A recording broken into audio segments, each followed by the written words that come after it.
time we were in the first phase, which was the project, and how in this phase we start the project formally by selecting the people and also by identifying the main or the most important components of the project, and that's done through two processes: the project charter development and the identification of the stakeholders. And I give you an example. So this is this is the stakeholders register. This is one of the outcomes that you receive after the second process. And this as well, stakeholder management strategy. It's also after identifying your stakeholders, you need to also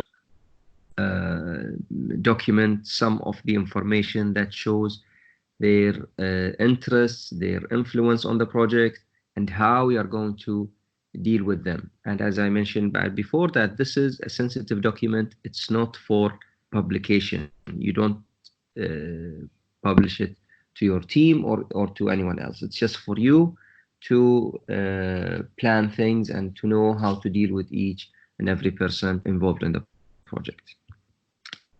This is the first outcome in the project charter, and we discussed the components as well. After that, you need to have a kickoff meeting. Now, this meeting is very important because in this meeting, the stakeholders meet together, discuss the project charter and any other related issue. Everyone raises their concerns. What do they expect? What risks they are there? They might discuss the risks further, and then when everyone agrees on the project charter, they mention this here, and they sign the project charter, and usually there's a section in the project charter where they can put their comments, okay, because the project charter is already printed and brought to the meeting. So they have a section where they can write any comment that they want, and then they sign. After that, things are distributed, like the actions, and after this meeting, who's going to do what, who's going to start what, okay? So they put these actions, as you can see here.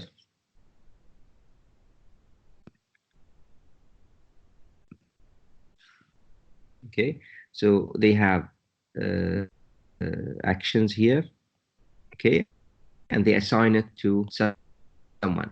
Maybe, for example, forming the team or mobilizing the items, equipments to the let's say work site. This is part of the project manager responsibilities. So we add here, okay, say site mobilization. Okay, this will be the project manager. Okay, maybe transferring some funds. Okay, so say first payment of budget. Okay, maybe this is by the sponsor. Okay, so the due date here هنقول مثلا in the end of this month. Okay, so 30th of March 2020. The sponsor, he needs to transfer the money, the first payment by تسي بعد يعني نقول مثلا الحين كم يوم 22, so let's say 28 March, okay, 2020. So this is how you do it, and then if they are going to meet another time, then they state this next meeting. So let's just say it's on the 15th of April 2020. Okay, so this is when we are going to meet. And this minutes of meeting will be printed or sent to all the stakeholders, okay, so that they know what who's going to do what and what time they want to they want these work to be done, and when they're going to meet for the next time. Okay, after that you are done. So this is the end of the project initiation. Now we start in the project planning. Now, although these shows that these are separate, or say separate phases, initiation and planning, but it is not that discrete. Still, you can do some planning even before you are done from the project initiation. Okay, so although these group of processes stated in a way like they are sequential, but it is not that rigid. Okay, still we can start some other processes even in the initiation phase related to planning. Okay, so project planning. Now this is the second phase. The purpose of this part or this stage is to prepare for the execution. So it's a guide for executing your project. I mentioned this earlier, but if you have good planning, then you will have good execution. If you have poor planning, then you'll have poor execution. Therefore, this phase is very important. The processes that you're going to conduct here are very important. You need to give them good attention. And we will come to what do you do also later. Every knowledge area includes planning. So this means that you're going to plan for scope, for cost, for the schedule, quality, risk, communication, the procurement, what you're going to buy, and managing resources. You need to plan for your resources. So all these knowledge areas, you need to plan for them. The key outputs of this process or of this phase, you will have a team contract. You will have a team you decided to hire, and usually it is a diverse team. People from the development, people from the business analysis, people from maybe technical infrastructure like network network engineer, and so on. Also, now the scope of the project was mentioned but briefly in the project charter. Here you need to elaborate more, so you will have a better project scope statement. This will be better explained, and we will come to this in the, I think in chapter 5. I will show you how these develop and how you elaborate the scope of statement. We also in planning we divide the work. Now the work or the project scope is, if you can look at it as one big task that you have to do. Okay, developing a mobile application. That's a big generic task. What we do here is that we break it down into smaller pieces, and we divide it into something called the WBS, the work breakdown structure. Why we do this? Because you cannot work on that big chunk of the work, right? You need to divide it into smaller pieces, and then, or any parts, and these parts also need to be divided into smaller parts. And you continue dividing until you reach to a level or a point where you have each task can be assigned to one person. And this is what we call the work package. Okay, we will come to this in chapter 5, inshallah. Project schedule. You also develop a project schedule after the planning. You have a schedule. We call this the baseline. And this schedule is developed in the planning, but the areas that we use to develop the schedule overlaps. Yani we add from the scope knowledge area, we add some information. From the time management knowledge area, we add some information. From the cost management area, we also add some information. Resource management area, we also add some information. So the outcome, the schedule, although the name implies that it comes from the time knowledge management, because we are talking about scheduling dates, but actually it's not just the dates.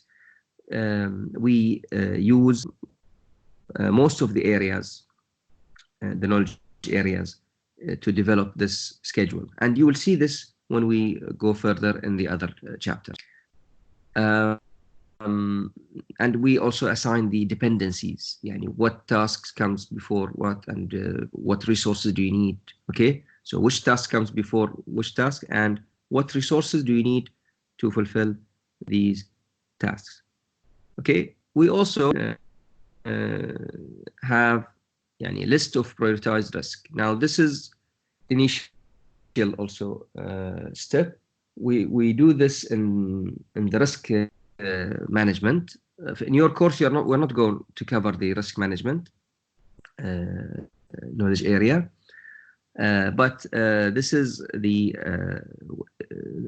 here where you state some of the risks, okay, and you start prioritizing. You do some kind of priority for these risks. If this risk is the probability of this risk to happen is very high, then you should keep it like number one. You rank it as number one. You keep an eye on this risk. Another risk, maybe the probability is low to happen, but its impact on the project is very high. Yani if it happens, it won't happen that frequent. But if it happens, the impact will be very high. Okay, it might cause the project to stop or something like this. So also these kinds of risks need to be also prioritized. Okay, and as I mentioned, this will be discussed in another chapter, and you're not going to cover it in this course because it's not in the scope of this course. So I won't go further in this spot. This is an example of the Gantt chart. Okay, so you can see here that we have tasks. Okay, and they were broken down into subtasks. So you can see here that we have in the beginning we have planning, executing, monitoring, and closing. These are, we call them level 1 tasks, okay, in the work breakdown structure. Then you can see that you have here surveys, okay, input, user input, and this is also under the same level. Intranet site content, you have these are all level 2. These are all level 2 tasks.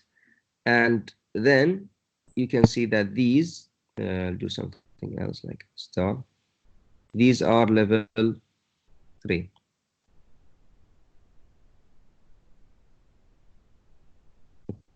Okay, so this is how you develop a Gantt chart.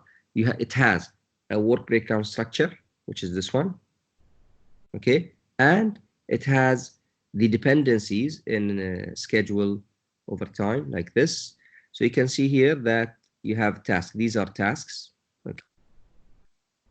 And this arrow here, if you can see this arrow and this arrow, these arrows, these are the dependencies. This means that this task will not start until you are done from this task. Okay, so this is the Gantt chart.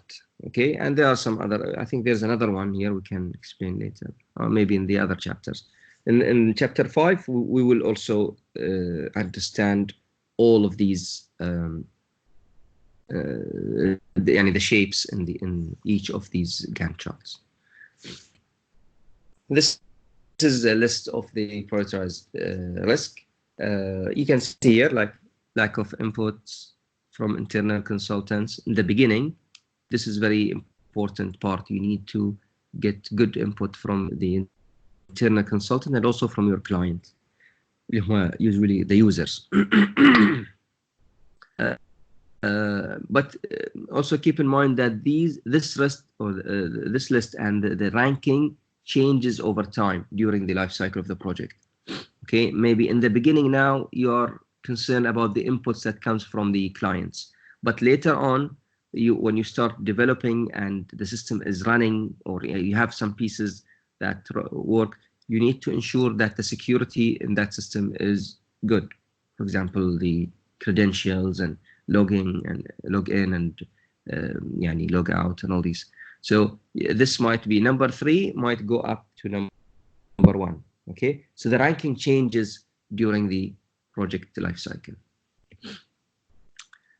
The third phase is the project execution. Okay, now as we said, that this is to execute the plan. Okay, now this will take the most of your time. Okay, because your time in the planning is, and it will take time in planning, but not like in execution, because in execution you are going to start using the resources and letting all the people work. In the planning, the system developer maybe is not doing anything yet. Okay, you have the system analyst, you have the if you have like a designers, these people will start working in the planning more. Then in the execution, their work will be less, and then the developer, the constructor of the system, will be working most of the time. Okay, and resource also utilization. For example, you need to buy some license and some servers. In the planning phase, you plan for them. You say that we are going to buy this server. You plan the time when you are going to buy it. You plan how much it is going to cost.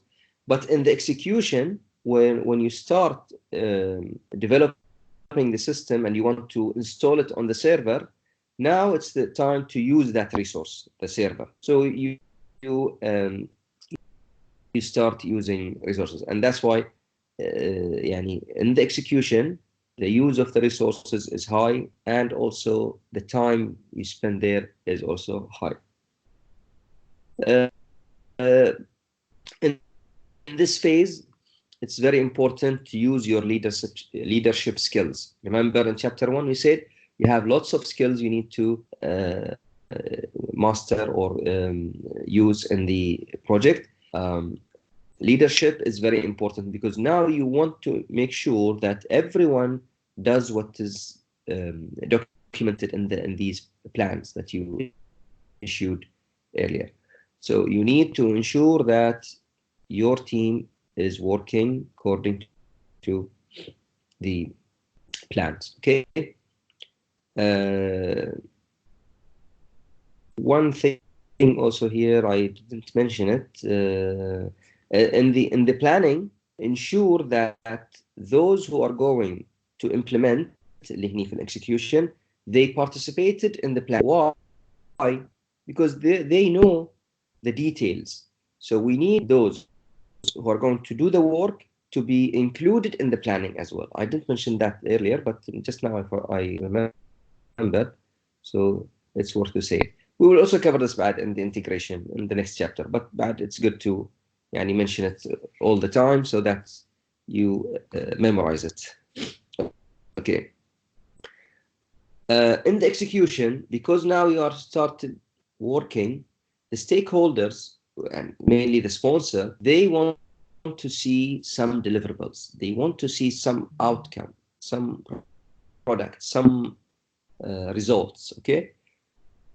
And this is where you show in the execution. Now you are developing a big system, okay, but it is not necessarily you have to wait until the end of the project to see the system.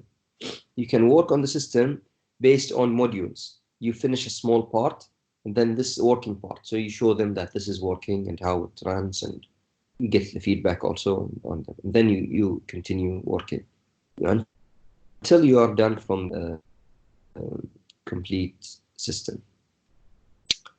One thing also we develop here is the milestone report.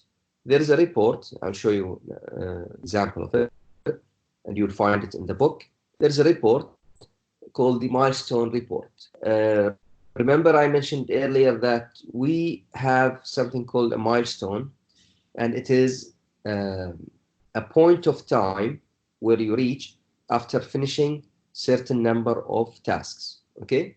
So you have, let's say, 5 or 6 tasks you do. Well, if you're done of them, if you are done from these, then you are, or you are done from that milestone. So you consider it as done, okay? Like a big chunk of the system is. This is called a milestone, and I'm emphasizing here, a milestone is not a duration. It doesn't have a duration. A milestone is just a point of time where you reach after finishing some of the tasks, okay? And you will see it in the Gantt chart as a diamond, okay? We'll see it right, inshallah, in the next chapter. This is the milestone report. Now you can see here, we have some of the milestones here, these, okay?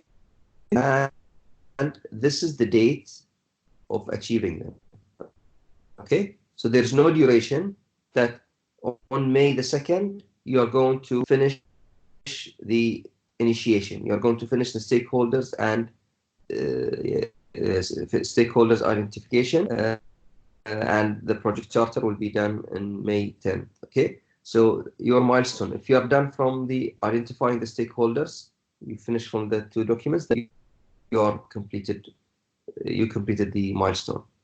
Project charter, also another milestone. Now here, yani, they didn't put them yani 2 or 3 tasks together, but usually it is part, yani, it is a group of tasks that you finish and then you reach to the milestone, okay? And in this report, you show the status, okay? What is the status of these milestones? Did you complete them or not? Okay, and who's responsible for this? And here you put some comments, okay? Sometimes, and luckily here nothing went wrong, except in the execution in the survey. They say here it's they have poor response, okay? But that's not a big issue. Usually in surveys you get, but here where you put all your comments just to ensure that everyone knows what is going on, okay? And sometimes, because this report will be shared with the sponsor or your top management. So if they see these, for example, you didn't complete this task, or this is empty here, so there, and we passed June 28th, then they will question what's happening here. So you need to explain this here in a comment. Well, because of the poor response, we need to take further time to distribute the surveys again and try to increase the response. Okay, so this is just an example. Then we have the project monitoring and controlling. This involves, now you know that we have a plan, okay, and we have execution, right? We are executing the plan. So we have a plan and we have actual work.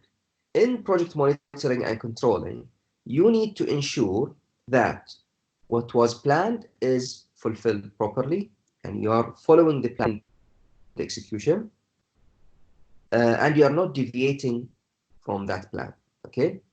You are doing what is required from you in the plan. So here we are measuring the progress in this phase. We want to ensure that you are doing the tasks on time and using the resources wisely, okay, and not spending budgets more than assigned to each of these tasks, okay? Remember the opera house example that I gave earlier in class? It was the plan was to finish it in 3 years, but they finished it after 11 years, I think, or something like this. No? So why? Because something went wrong, okay, and they couldn't handle that problem, and that's why they slipped the time and also the budget. So you need to monitor your plan, okay? If you see the actual work is deviating, then you need to take actions, and these we call them the corrective actions, okay? What you do in this phase, you monitor these, and there are some processes, we will cover them, what to do or what to use actually as techniques and tools to see how things are going and how you can correct these if there are any deviations.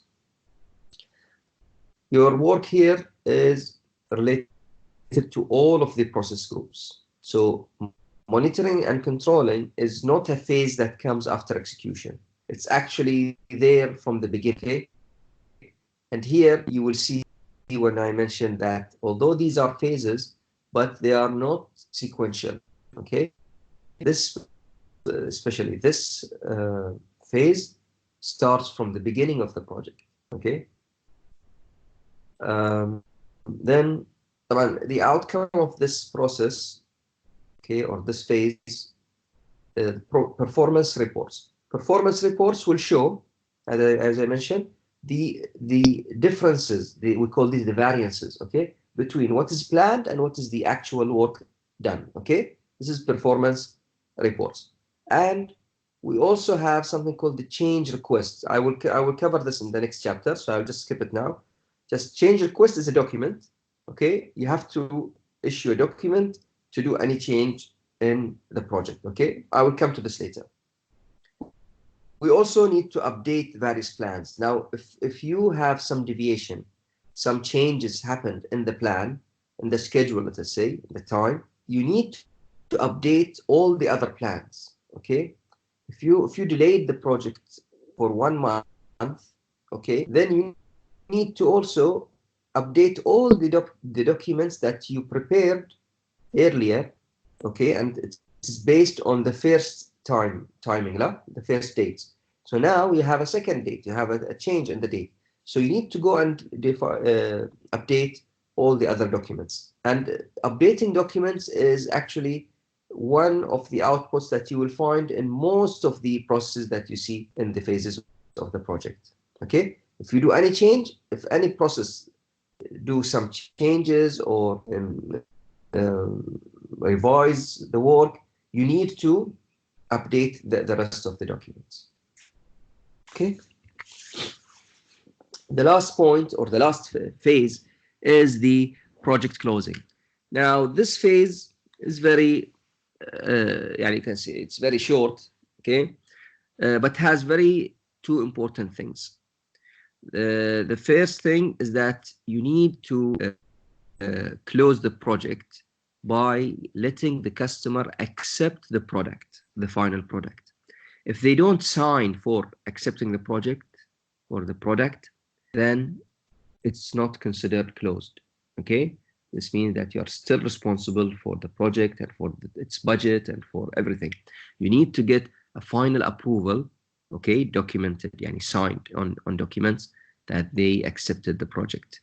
The second thing is that even if the project is not completed, you decided to cancel the project is not, the sponsor asks you to stop working on this project, you need to get this in written.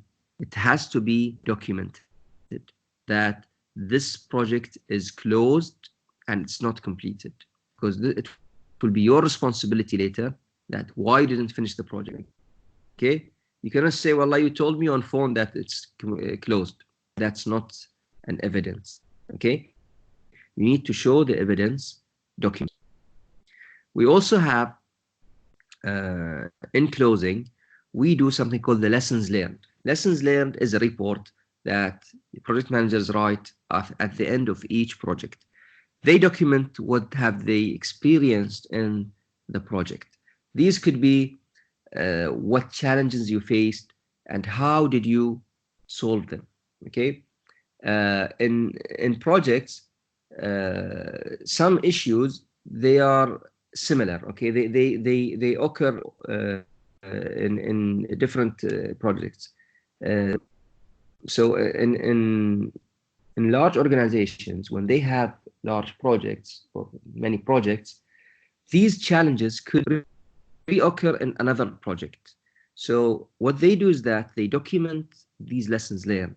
So the project manager, if he face the same issue in another project, he can go back into this kind of like a repository or like a knowledge base system and look at how other project managers worked with or dealt with problems that they faced earlier in projects. Okay, so this help people to we say this, we don't reinvent the wheel. Okay, you don't need to go through all the hassles and all the problems and to try different solutions until you reach to a good solution that will solve the problem.